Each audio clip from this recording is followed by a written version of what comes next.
Good morning, ladies and gentlemen. We are back with another show for you guys today. F1 with Josh. I'm your host, Josh or not. Let's get into it. Today in the show, we've got the Baku race recap starting us off there, and then F1 Academy finally gets underway. We touch on a bit of F2 action. And we go into a bit of Miami predictions. Who are the drivers that you are pulling for? And we go a little bit into Mr. Sergio Perez. And then we end it off with a bit of history of the Miami circuit, which is the next stop on the F1 calendar. Now, ladies and gentlemen, we're going to go straight into a song right now. Let's get the party started with the Jacksons singing the song Blame It on the Boogie. Let's go!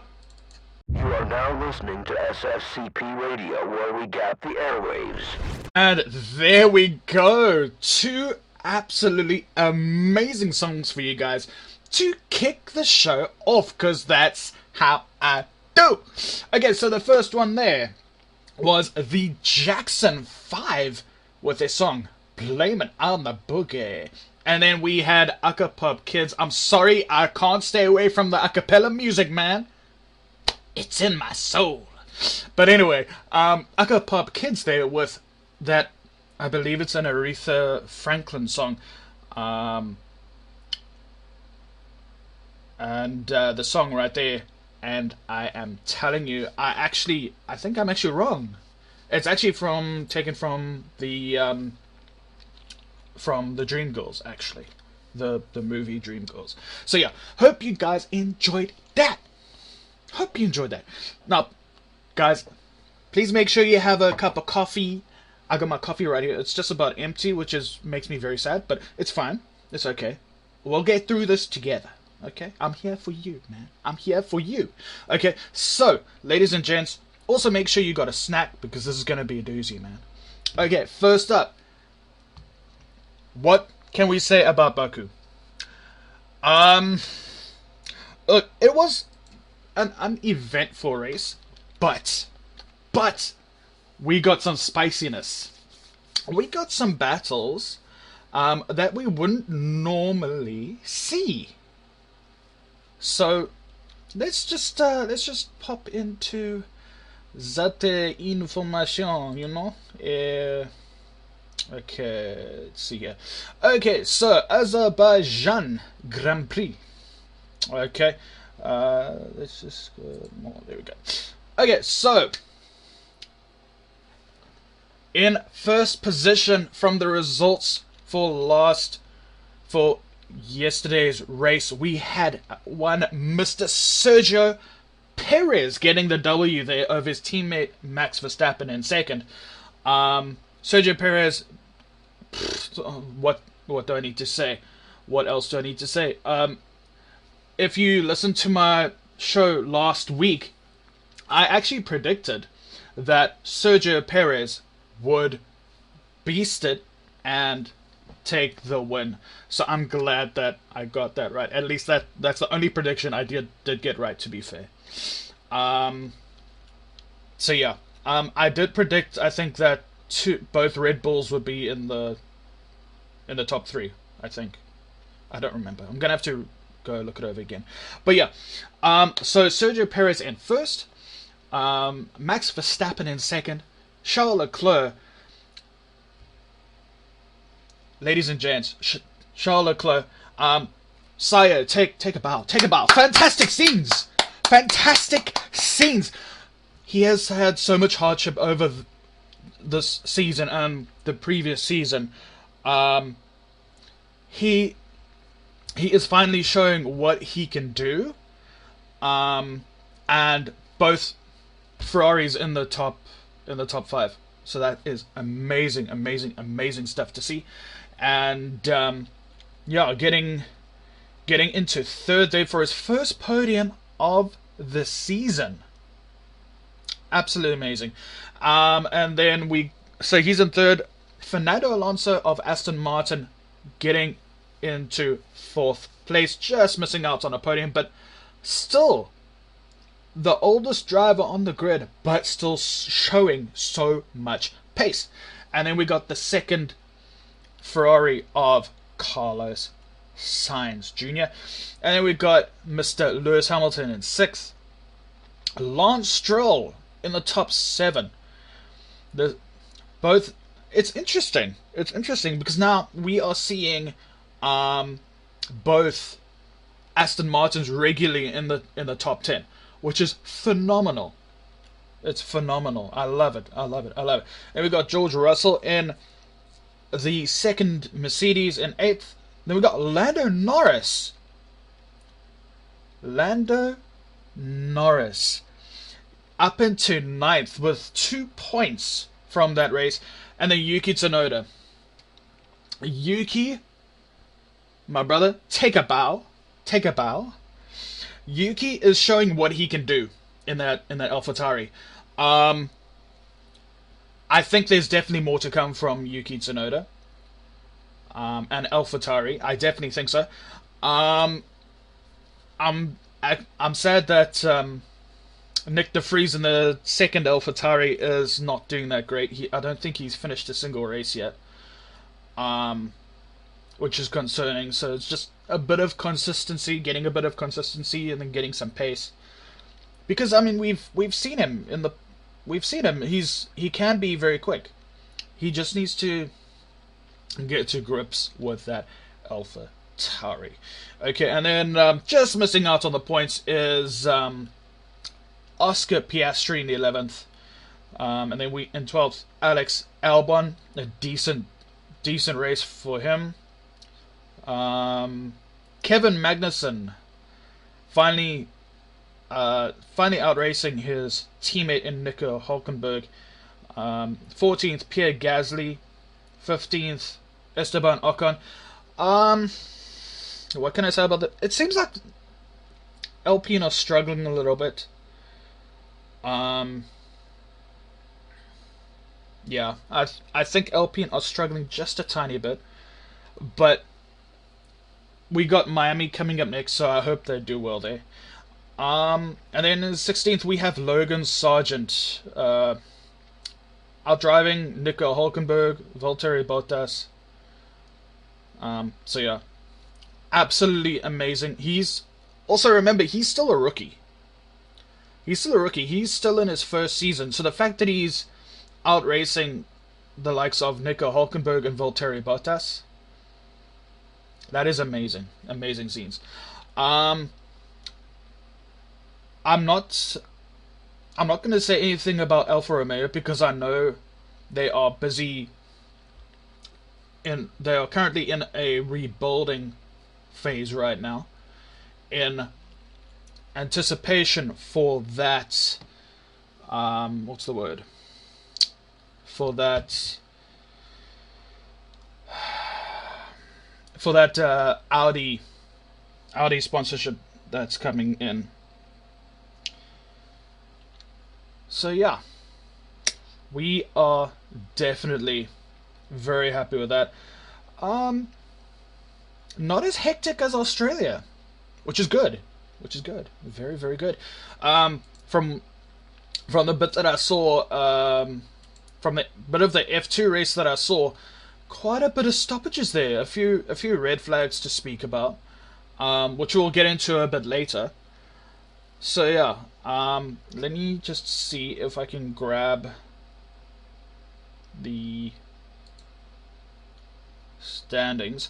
Okay, so the standings at the moment, with the in the drivers' standings at the moment. So we have Max Verstappen on 93. Sergio Perez closing the gap to 6 points with his win in Azerbaijan to just 6 points on 87. Then we got Fernando Alonso a bit further back in third on 60. Lewis Hamilton on 48 in fourth with one podium. Then we have Carlos Sainz in 5th. Charles Leclerc catching up a tiny bit within that 6 point margin of his teammate. So he's in 6th with 28 points, 1 podium. George Russell in 7th place with 28 as well. So this is the battle, I think. This is the battle for 8th, 6th, 7th, and 8th. So that's the midfield. So we need to keep a close eye on these 3 drivers because it's gonna be absolutely amazing. Because they're all, Charles Leclerc is on 28, George Russell 28, and Lance Stroll 28. So we are gonna see. We need to keep an eye on those guys. It's gonna get very, very feisty, very, very quickly. 9th is George Russell. Sorry, not George Russell. Lando Norris. So he moves up to 9th now in the championship, and then followed by Nico Hulkenberg of Haas. Then Oscar Piastri, Valtteri Bottas, Esteban Ocon, Pierre Gasly, Guan Yu Zhou, Alex Albon, Tsunoda, Alex Albon, Magnussen, Sargent, and De Vries. Sargent and De Vries still the 2 drivers that are to score points. So what does this look like for the constructors? The constructors looks like this. So in pole position we have Red Bull with 180 points, 4 wins, 7 podiums. And then in second we have Aston Martin with 87 points, 3 podiums. Mercedes in third with 76 points with 1 podium. Ferrari on 62 points with 1 podium now officially. Well done. And then we have McLaren on 14 points in 5th. Alpine with 8 points in the 6th. In 7th we got Haas with 7 points. Then Alfa Romeo in 8th with 6 points. AlphaTauri with 2 points. And Williams with 1 point. I think this is actually the first season that we've had where literally every single team has got points, at least 1 point. So yeah, that is amazing scenes. Amazing scenes. Absolutely amazing. Okay, ladies and gents. So, who are your drivers of the day? Who do you think was driver of the day? I've gone too far back. Okay, so go back here. Okay, so we'll get into Miami predictions a bit later. But ladies and gents, I have to do this real quick. Where is it? Miami, no, not that one. Alright, so ladies and gents, as I mentioned in one of my previous shows, F1 Academy is now a women's only academy. Okay, so it's got a few teams here. We've got Campos Racing, MP Motorsport, ART Grand Prix, and Roden, Carlin, and Prima. Okay, so we have now officially had the first race of the season. Okay, and let's just check here quickly. Just go into it. F1 Academy. Okay, so the way it works is that this F1 Academy started off at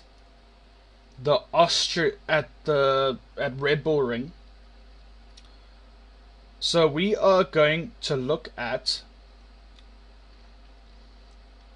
the results, the top 10 results as it is at the moment.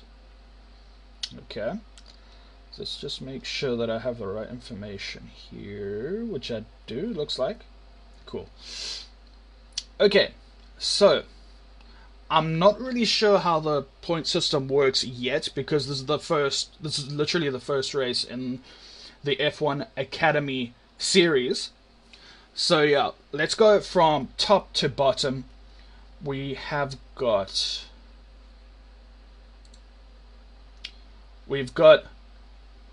Marta Garcia. We've got Amna Al-Kubaisi, Amda Al-Kubaisi, Abby Pulling, Jessica Edgar, Bianca Bustamante, Lena Bueller, Nuria Marti, Megan Gilks, Lola Lovenfossa, Carrie Shrina, Chloe Chong, Emily DeHughes, Chloe Grant, and Mayute Casares. If I said any of those names incorrectly, I so do apologize. Okay, so let's see. So top 10 results, we've got Garcia in first, followed by flanked by the two El Kubaisi sisters in second and third. And then we've got Abby Pulling for Road and Carling. We've got Nuria Marti for Campos Racing, Lena Bueller for ART, Carrie Shrina for ART Grand Prix, Jessica Edgar for Road and Carling, Chloe Grant for ART Grand Prix, and Megan Gilks for for Road and Carling. Okay, so I don't have the results of the previous race. Oh wait, hold on. I do. Okay, so that was round 1. Okay, I think that was just everything. Okay, so after round 1, I don't have 100% of all the race results, but I do have the standings at the moment. So in first we got Marta Garcia. In second place on the championship we've got Amna Al-Kubaisi, followed by her sister Amda Al-Kubaisi. Fourth, Abby Pullen. Fifth, Jessica Edgar. Sixth, Bianca Bustamante. Seventh, Lena Bueller. Eighth, Nuria Marti. Ninth, Megan Gilks. 10th, Lola Lovenfossa. 11th, Carrie Shrina. 12th, Chloe Chong. 13th, Emily DeHughes. 14th, Chloe Grant. And 15th, Mayite Casares. So then, I'm not 100% on how the point system works, but from what I've seen, they have 3 rounds per track. So these points are taken from 3 rounds. So first place at the moment has got 58, second 36, third 26, fourth 25, fifth 19, sixth 18, seventh 16, 15, 9, 8, 6, 6, 3, 3, 0. Okay, so that's obviously the points that they have at the moment.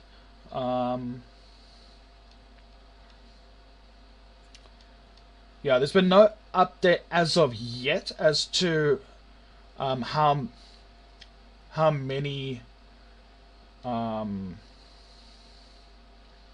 actual points that they have, that they get in the race. But I will research that myself, and I will check that out for you guys as well. Okay, so that was at Austria. And then the next track they go to, let me see if I can find that. Okay, they haven't actually said anything yet, but yeah, I will definitely keep my eyes on that for you guys, and let you know. So yeah, that is very, very interesting right there. Okay, so just minimize that real quick. Okay, so let's go into a bit of music for now, and then we'll come back with some F2 action, followed by some Miami predictions, and then a little bit on our race winner from this weekend, followed by the history of the Miami circuit.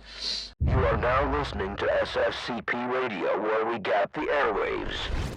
And there we go, ladies and gentlemen. That first one, if you recognize it, that was Elvis Presley with his song Return to Sender.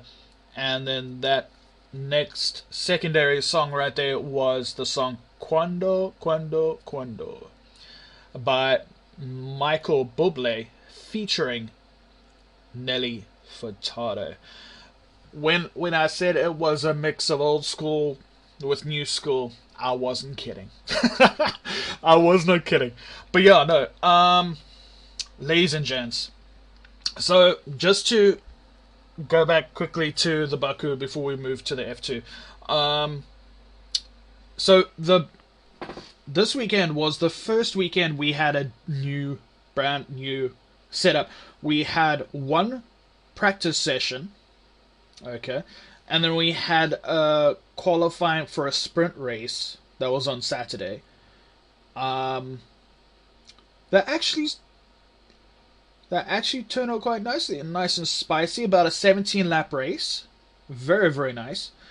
Yeah, which I feel like it was a lot better, to be honest, because normally with a sprint weekend you have the sprint races impacting the starting grid for the other race, for the race on Sunday, whereas this was just a race. I loved it, just a race, and it had no bearing on the qualifying positions for Sunday's race. It was absolutely good. Since it was the first one, there are a few tweaks that need to be made. But yeah, let us get into the F2 situation. You know what I mean? Let's see, it's right here. Okay, so we have, ladies and gents, that's the team standings. Let me see if I can find you. Alright, team standings. So we had an absolute belt of a race, okay? Absolutely belt of a race. So, F2 at... this was a crazy one. I can't even begin to describe it, to be honest. Yeah, there was a penalty given out, I think, after the race, due to a technical infringement. There was a few red flags. So yeah, it was amazing. Okay, so let's... Alright, that's the press conference. So yeah, we had a race where I thought a particular driver would have done well, but man was I wrong. Man was I wrong. Anyway, so let's go to the top 10. Okay, so this is the way the race finished. So like I said, it was very, very hectic. Victor Martins of ART Grand Prix was handed a penalty after the race, so he lost his third place and then dropped to fourth. So then Théo Pourchaire ended up actually inheriting that place. Now, winner of the race was Primo Racing's Oliver Bearman, followed by Enzo Fittipaldi. So the Haas the Haas Reserve doing the job right there, and then followed by the Sauber Academy driver Interior Boucher coming up into third place. Obviously, Sauber and Alfa Romeo will be looking at him for the future. Victor Martins in fourth, Frederick Vesti in fifth, Kush Maini in sixth, Dennis Hauger in seventh, Isaac Hadjar of Hitech in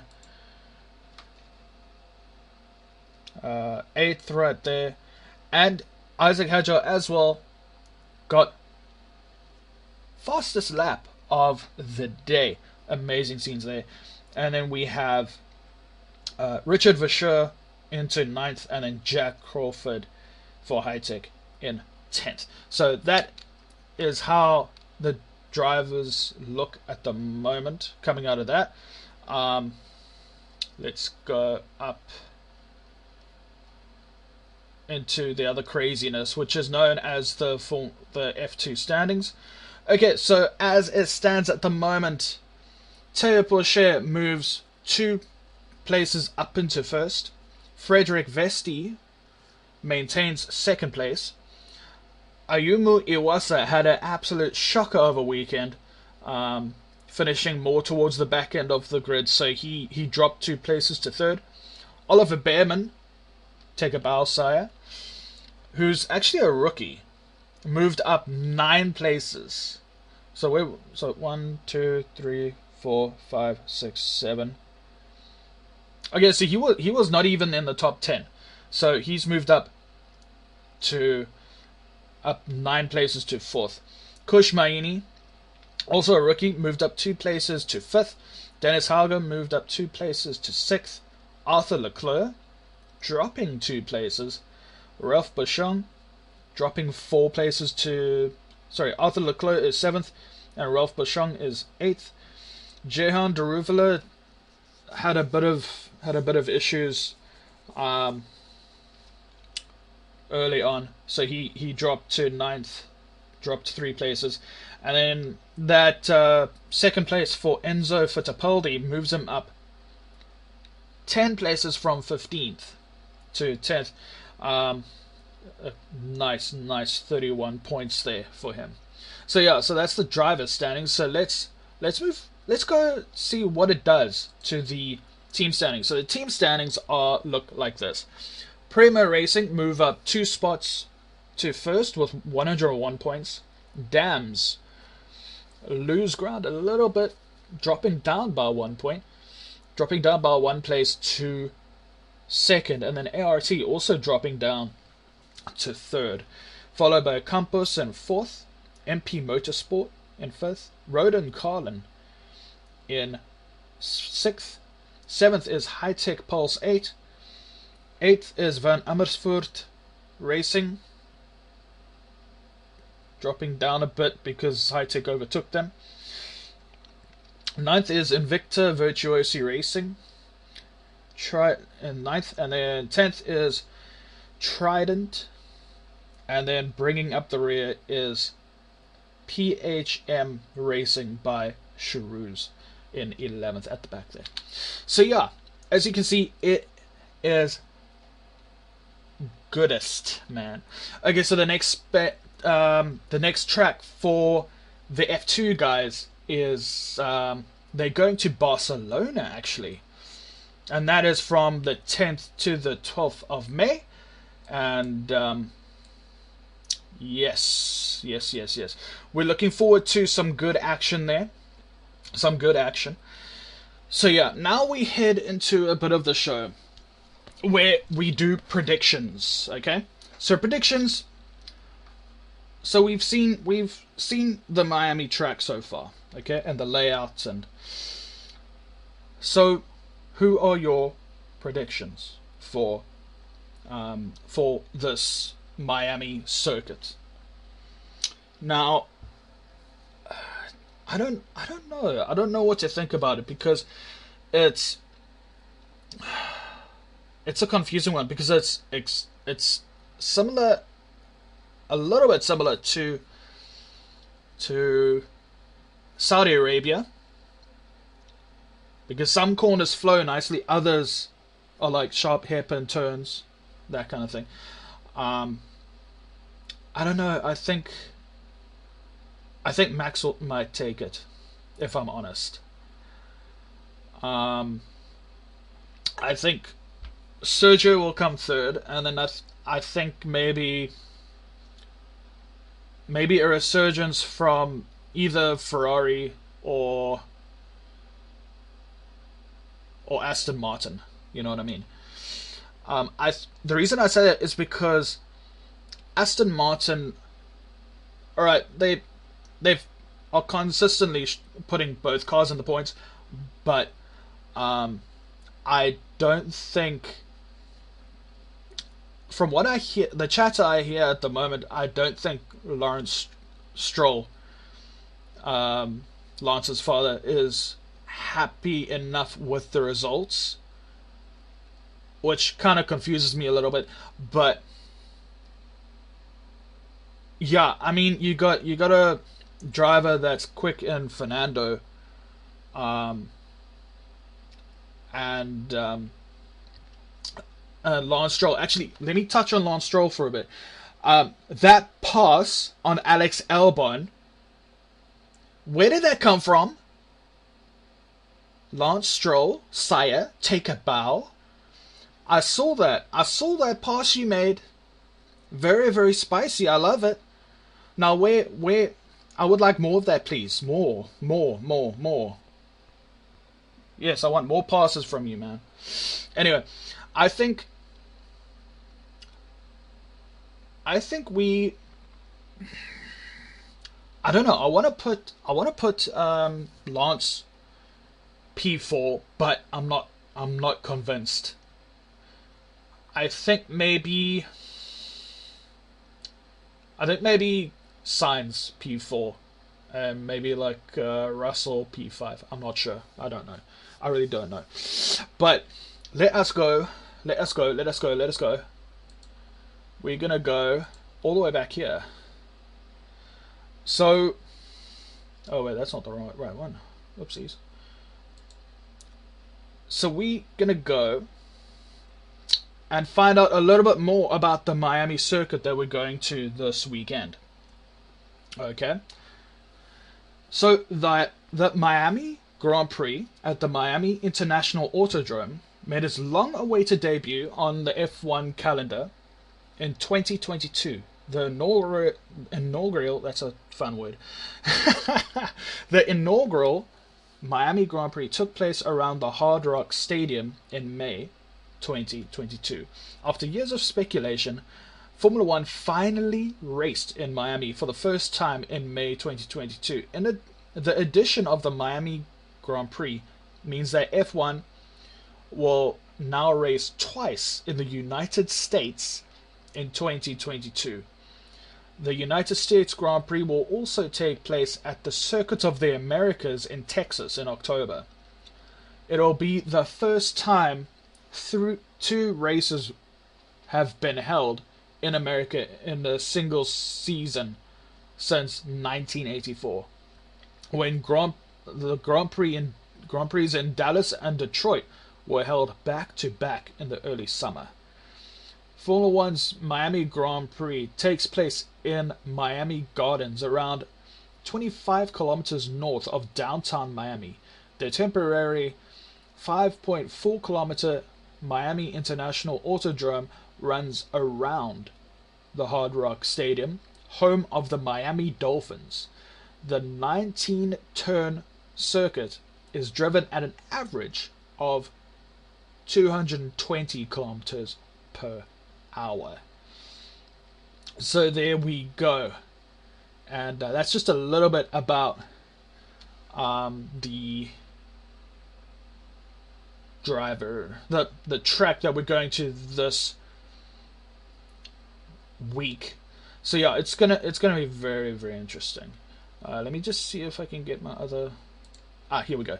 All right, so the race winner is a Mr. Sergio Perez. Okay, so what I want to do now, every race, I want to give like maybe like a little fact that you maybe didn't know um, about the race winner. So for this in this instance, it's gonna be Sergio Perez.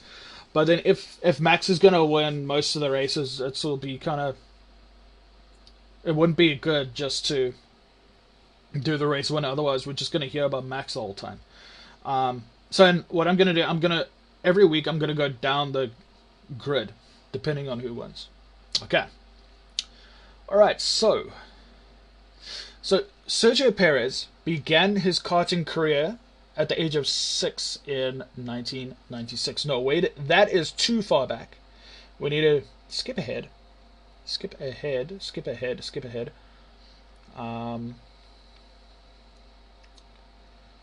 Let's see. Here we go.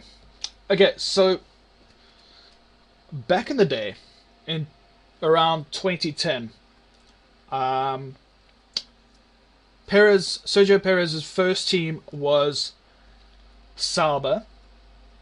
Okay, so on the 4th of October 2010, Sauber announced that Perez would join the team in 2011, replacing Nick Heidfeld. Sauber subsequently announced a partnership with Perez's sponsor, Telmex.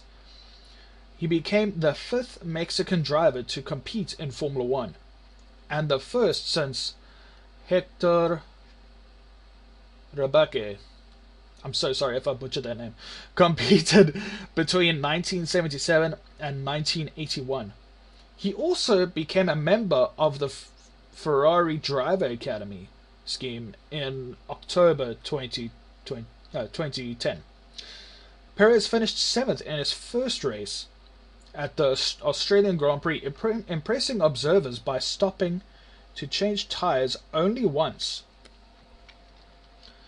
becoming the only driver in the field to make fewer than 2 stops. However, both Sauber cars were subsequently disqualified for infringing technical regulations.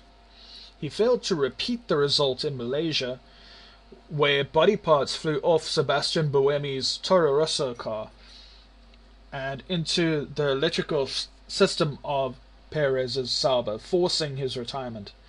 The Chinese Grand Prix saw him start 12th position, and he struggled during the race, as well as making contact with several drivers en route to 17th.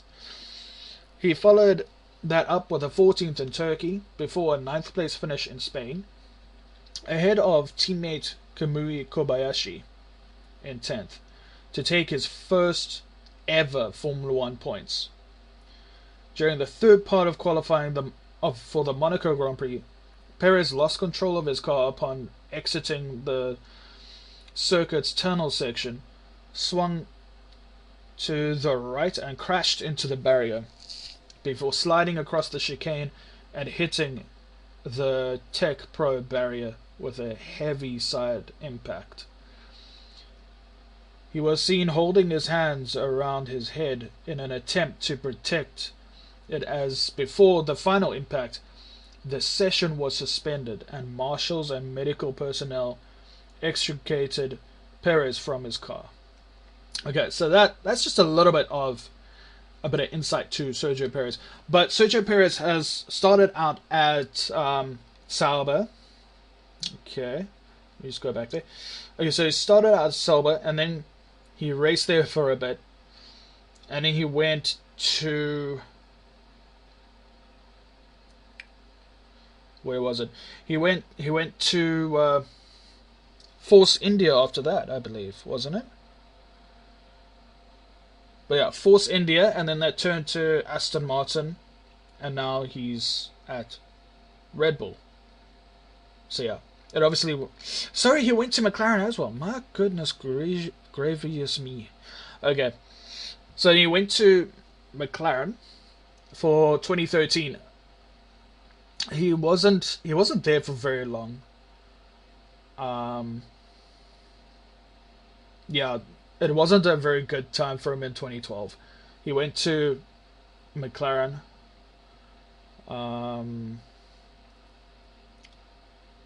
Yeah, and then after that, 2014 to 2018, he was on Force India. 2015, 2016, still Force India. 2017, yeah, still bossing it. 2018, we know the whole situation. No, it wasn't 2018, but yeah, that's when the BWT branding came onto the car for the 2018 season for that Force India.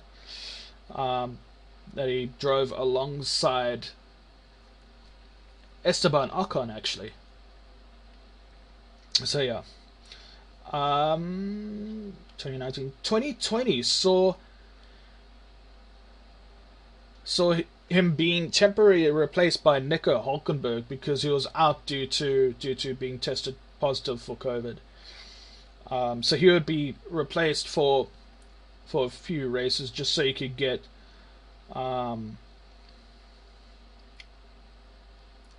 sorted there. And he also would be replaced by Sebastian Vettel as Racing Point became Aston Martin for the 2021 season. Which I feel they kind of did him dirty on that one, to be honest with you. But yeah. Then he went to Red Bull where he is now. So yeah, that's a little bit on Sergio Perez, and yeah, very, very interesting stuff. Next week, actually from this week, from Thursday, we will have practice going up. We'll have qualifying. We'll have the Miami race, and let me know, guys, on the WhatsApp or wherever. Please let me know what your predictions are for Miami. Okay, if you want to message on the WhatsApp line, it's 078-354-7678. And with that, my time is done, man. My time is done. Thank you guys so much for coming out and checking out the show. If you are new and you want to find out more about Formula One, if today's show was not enough for you, it's fine. I'm back next week as well. It's fine. As long as F1 may have taken a break for like 4 weeks, but I'm not going to do that. Nah. There's just too much going on in the world of Formula One for me to just not have content for this show. So yeah. Anyway, we are going to sign off with a song. Yeah, we're going to sign off with this song. This is Westlife, and the song is Hello, My Love. Enjoy your day, enjoy your public holiday, and I shall see you same time, same place next week on SFCP Radio, right here where we are gapping the airwaves. Goodbye. You are now listening to SFCP Radio, where we gap the airwaves.